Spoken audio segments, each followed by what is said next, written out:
Welcome to another episode of The Inquisitive Analyst. I'm your host, Marcus Udokang. It's the show where we chat about business analysis and project management issues and the challenges and triumphs within those fields. Also, once in a while, we like to have some items that fit on the periphery of those fields as well.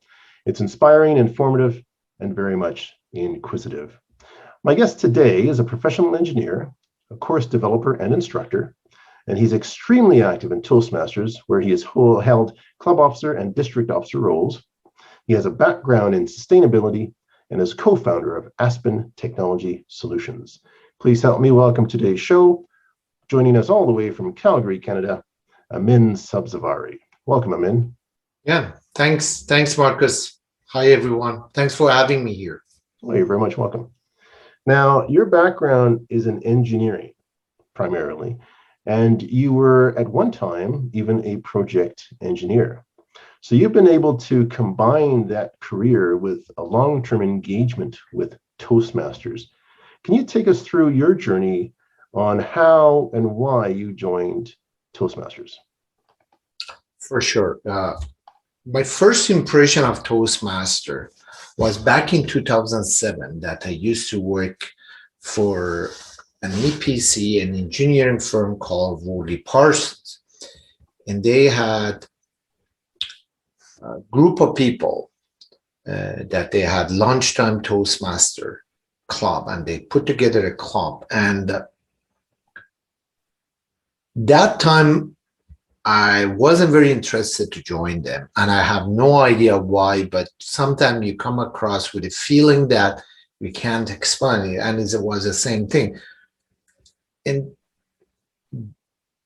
so I kind of lost touch with the terms of Toastmaster till 2015, when I was switching from being employee to being an independent contractor or consultant.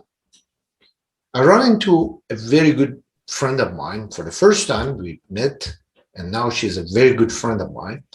And she told me, I mean, you should go to Toastmaster Club, because I was into presentation, course development, and all this stuff. And she said, you have to, shine your skills of speaking and presenting in front of audience. And that was the moment I was convinced that I have to give it a chance and give it a try. I joined, and it's late 2015 we are talking about, and I attend Westfield Toastmaster Club, which is my own club, and I feel so connected to that club. And I joined the club after a few times of being guest, January 2016, and after 5 years, not going back again. You just keep going there, keep learning the stuff, and keep contributing, let's put it this way, to others. And it was a journey that, and it's still a journey that I'm learning every day something new. It's a journey of self-confidence, self-discovery, and shining what you can do in a better way. So improving yourself, improving your public speaking, improving your leadership. I have two examples of what helped me, the Toastmaster, how they helped me, how the system in Toastmasters support me to be a better Amin I am.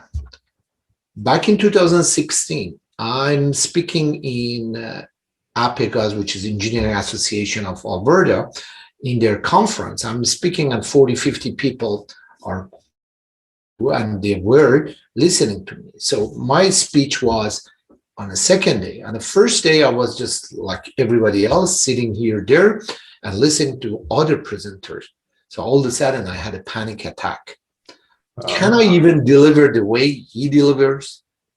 So I went to my hotel room and I just lay on the bed for an hour or two and try to focus, try to come over, defeat the panic attack. So the next day I did okay, I did well. However, 2 years after that, in 2018, I was speaking in the same conference, this time in Calgary, but 200 people. And I felt nothing. I felt nothing in terms of nervousness, stress. I come across very confident. I conveyed my message, and I got very good feedbacks. So all I'm saying that I'm the same guy, but I shine with the detergent of Toastmasters, the skills I already had. So it's shinier, so more attractive and more satisfying. Fantastic. So I know this idea of nervousness, I think we've all had. It's like stage fright. You just freeze and you don't know. You don't know what you know what to do. Some people call it imposter syndrome, but it's just that stage fright that even many actors have as well. Yeah, for sure. So if we're looking at your experience in Toastmasters, and you've given some good examples of how it's improved your public speaking, how would you say that it's really helped you in the engineering field, or even say as a course instructor? So I start from course instructor very much, because when I'm talking to my students, I can speak clearly with introduction, body, and conclusion. So I always have in my mind that where should I start, what should I say, and how can I conclude my intention or my lesson. But when you go to engineering, if I'm doing something related to my field, but it's me and my laptop, just only doing some calculation or whatsoever, it's no different, with or without Toastmaster. But it comes to a picture when I'm putting together a report, or when I'm sitting in front of my boss to present my finding, or my client. So that skills of Toastmaster would support me on presenting my finding, the way that people understand, the way I can convince them, the way I conclude it. So after 10 minutes talking, people get what I want to say, instead of going to the left and right and saying something that people confuse what I'm trying to say. So that clear way of speaking in my engineering field was phenomenal, that I received through Toastmaster International. Fantastic. So yeah, that idea of structure and clarity is so vitally important in Toastmasters, which they help you to build. So you've held several executive positions at Toastmasters. You've been vice president of membership at your club. Last year, you were an area director for the district. And this year, you are VP of education for the same club. What are some takeaways that you've learned about leadership in these roles? So each of them, they have their own skills. So VP of membership is an excellent place to learn 2-3 minute elevator pitch. So a guest coming, and you sit next to them. And my time of VP of membership goes back to before COVID. So the guests come, and I always want to sit next to them. If there are 2, middle of them. If there are 3, somehow I sit the way I can talk to all of them. And I have 2-3 minutes before the meeting, 2-3 minutes after the meeting. So I have to convince them to join our club and join Toastmaster International as general. So that was an excellent way of practicing my elevator pitch to convince people to join. And I try to present it the way it's a win-win scenario. So make sure that what they get out of it it's clear to them. It's not just come and doesn't come across like a business versus a community, because it's actually not a business, it's a community building. And when I had the experience to be area director last year, it's a whole new level of leadership that you have to manage different clubs with different background, with different challenges. And the most importantly, you organizing a lot of big event like contest, and you are in charge of it. You like it or not, you're the chair of it, and you set it. And that's a challenge. That's the work that you put in place. And however, the gain is you gain more leadership skills. And I used to feel uncomfortable with the word of leader because I mix it up a lot with the management. And I personally don't want to be the manager. I want to be independent consultant. But the leader of community leader is something I found out through Toastmaster, specifically area director, that it's such a satisfying experience that you gain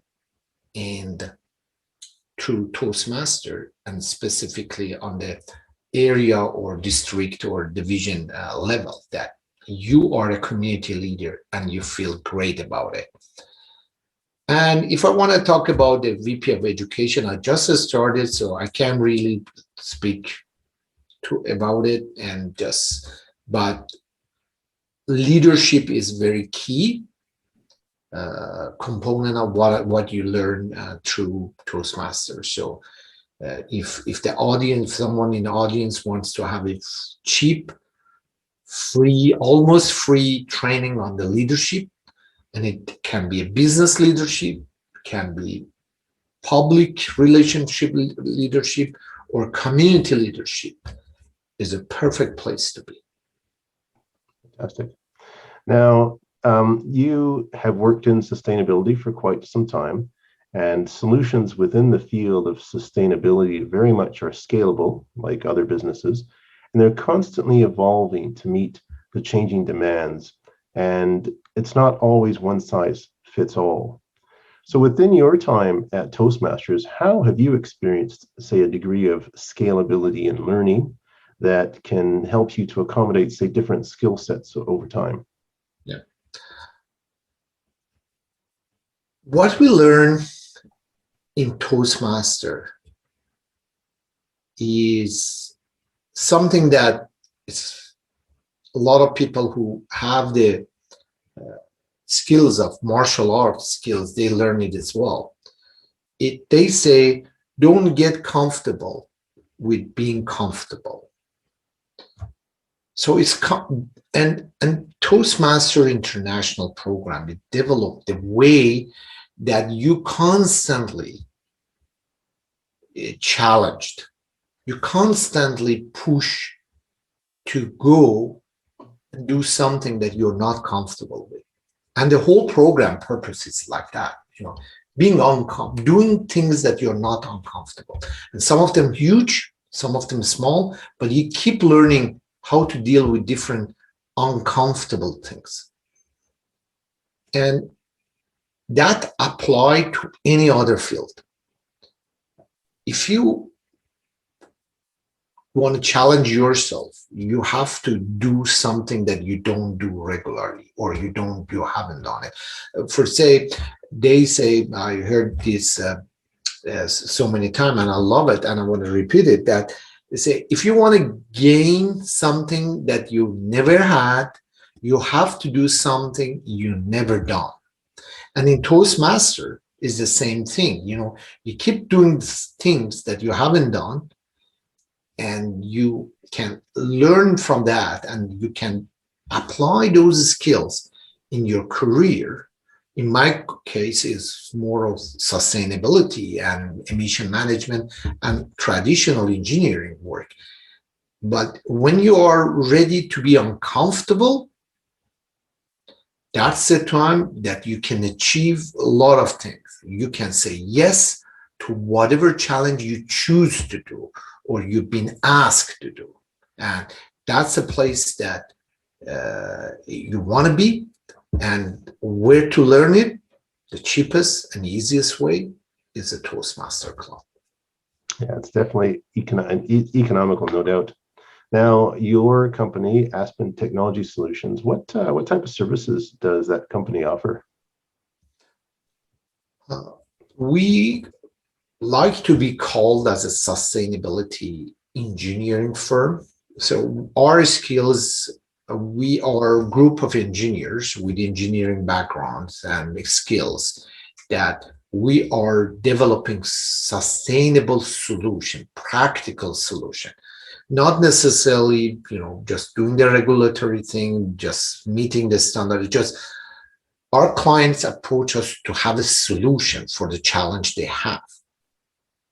And that's what we do. We provide engineering solutions for the clients that they are looking for mitigating their environmental footprint, their social impact, and their economic impact. So we believe that sustainability is not environmentalism. Sustainability has three pillars: environment, public, and profit, and economy. And when we support our client, we bring the solution that satisfies all these three pillars, not just environment. And environment is a huge part of it, but nothing can be sustainable if we don't understand the impact of our activity on social, society, economy, job market, etc. We cannot sustain any activity if we don't consider those. The bottom line is environment, or the bottom line is to contain the same level of quality of life that we have for our next generation, our kids, our grandkids. They can have the same level of comfort in this world the way we have. But you cannot sustain anything without thinking about what would be the social effect of it and what would be the economic impact, whether it's a benefit or not so much of benefit for economy. Nice. Now, there are a lot of project managers and a lot of business analysts that work in the field of sustainability that I know. And I'm actually in my MBA course that I'm taking. We have a course on sustainability at the moment. So what are some vital aspects of sustainability that we should be aware of? And how can that sort of positively affect society and the economy, or as you say, the people, the environment, and the profit? Yeah, I want to talk about the tool that a sustainable expert, especially sustainable engineering expert, they use, and it's life cycle analysis. As a project manager, you should be aware of the entire process of your activity. I have an example that you possibly heard it so many times, Marcus, that back in the days, all the service product was to bring something on the table and consume that product. And after the dinner table or after the table, it would be dumped in landfill, or it would be gas going to the stack, through the stack to the sky. That was practically possible with 100 years ago, 50 years ago, when the population, it wasn't as many as now. Now we have to think about after that. That's why life cycle analysis is so important, to know whatever we do, when we are done with it, what happened? Are we gonna dump the stuff into a river or to sky or landfill? I'm designing electronic chip. How can I, when the computer that I use the chip in it is broken, then what? Is there any solution? How can I put in place in my project that I should think of how I design or how I manage this project of this electronic chip, that when the time is over and we want to not use the electronic chip again, what's going to happen? Just landfill? Or there are the way we look at it is just how we can disassemble it and reuse it, or how we can every single time reduce it, the consumption of minerals and natural resources to sustain what we are doing in this planet. Yeah. So life cycle analysis, everything we do as your audience of project management, they have to be aware of the whole cycle, not just their scope. They should be aware of it, or if they are not getting paid for the whole cycle, at least they have to make sure that their client, their user, aware of that. Someone has to do life cycle analysis for it. Yeah, I was actually talking about life cycle management and landfill sites. I was cycling in the southeast part of Calgary not too long ago, and I hit upon a landfill. It was a hot summer day, and the stench was just horrid. It was not just a landfill, but it was an area where they were building new houses in Calgary, but they're less expensive houses, and that's why they build them near landfill sites. And I thought, how can you live here? This stuff is just stinking. So I guess one thing about sustainability is, how do you take that landfill site and reuse it, or how do you recycle it so that one, it doesn't stink, and two, people can now live in that area that used to be a landfill. So just some ideas that come to mind about sustainability. For sure. Yeah.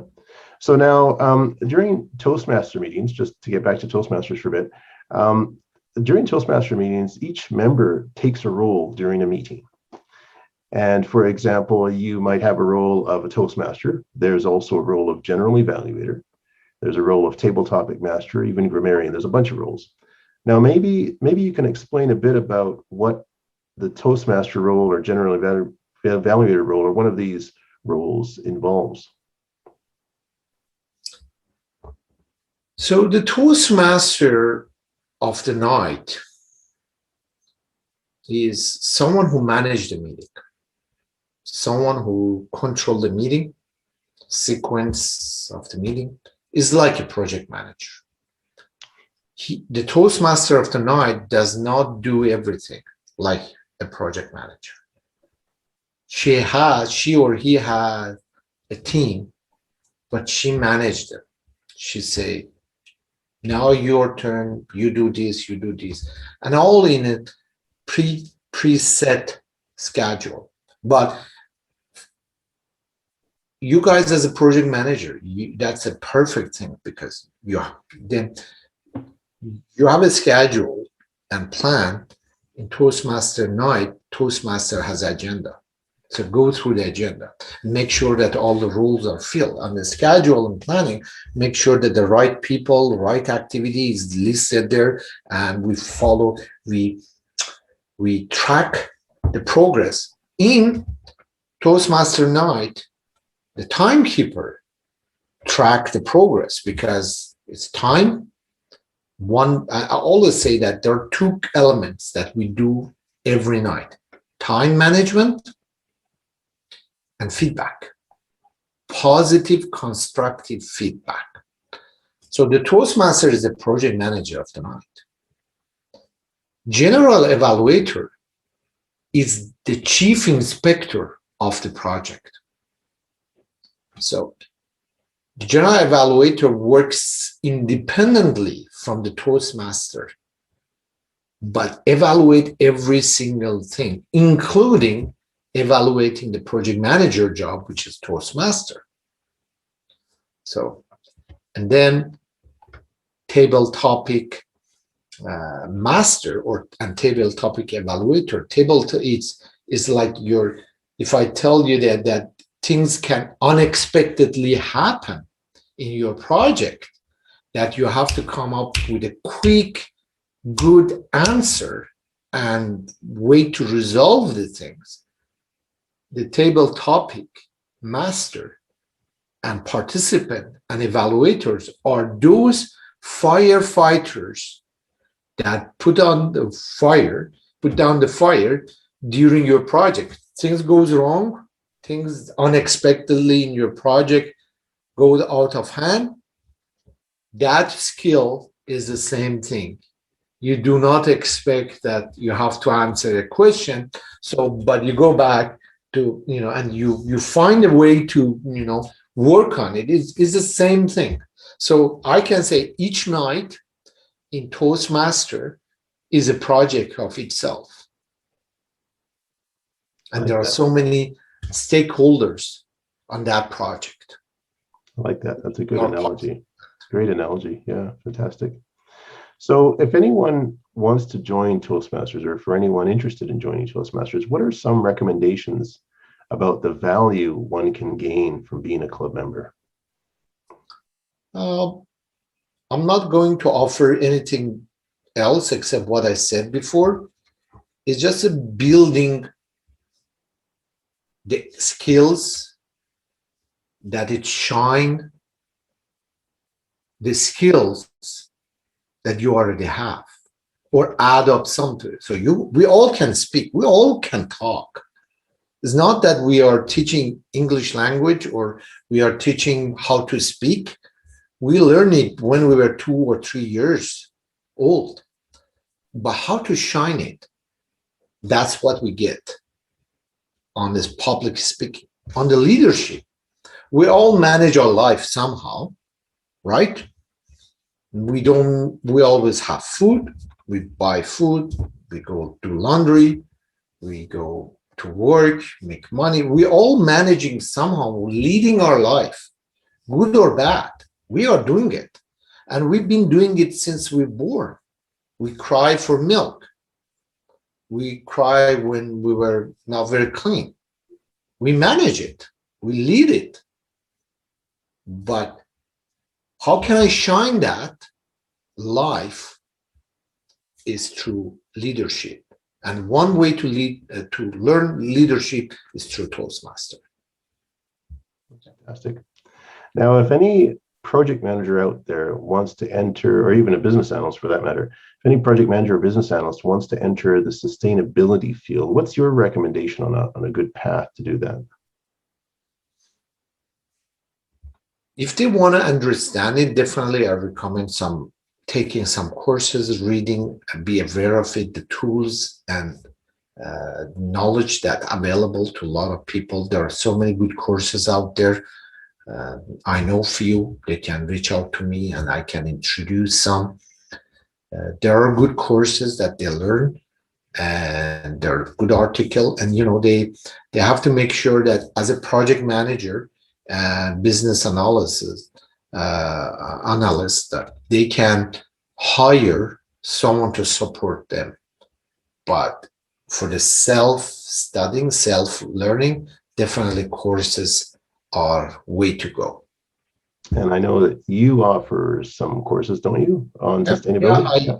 I have developed and I'm teaching a program in University of Kansas called Sustainability Management.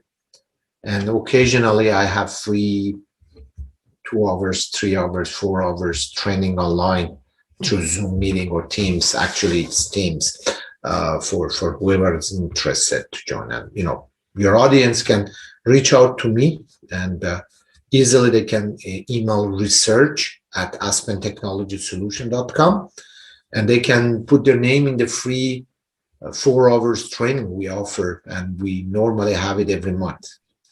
Fantastic. Now, any other way to get in touch with you apart from the website? You're on LinkedIn? Oh yeah, I'm in LinkedIn, and I'm one of those guys that normally I accept everyone request, except if I find them, fishy, let's call it.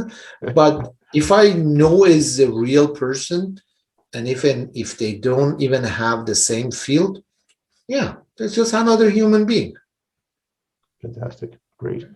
Well, thanks for coming on the show, Amin. It's been very informative and very inquisitive, as usual. And I'm sure the audience can certainly take away a lot on not just Toastmasters, but also sustainability and a bit of project engineering or project management, like you mentioned. So thanks for being on the show. Thanks for having me.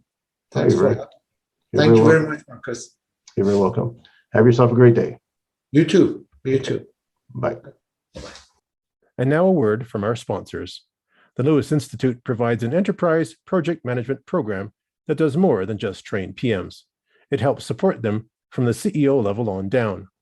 These courses help certify project leaders and prepare them to pass the PMP exam. The Business Agility Institute provides Emergence, the Journal of Business Agility. This quarterly publication brings you inspiring stories from the most innovative companies. Use the promo code ANALYST to get a 10% discount on your annual subscription.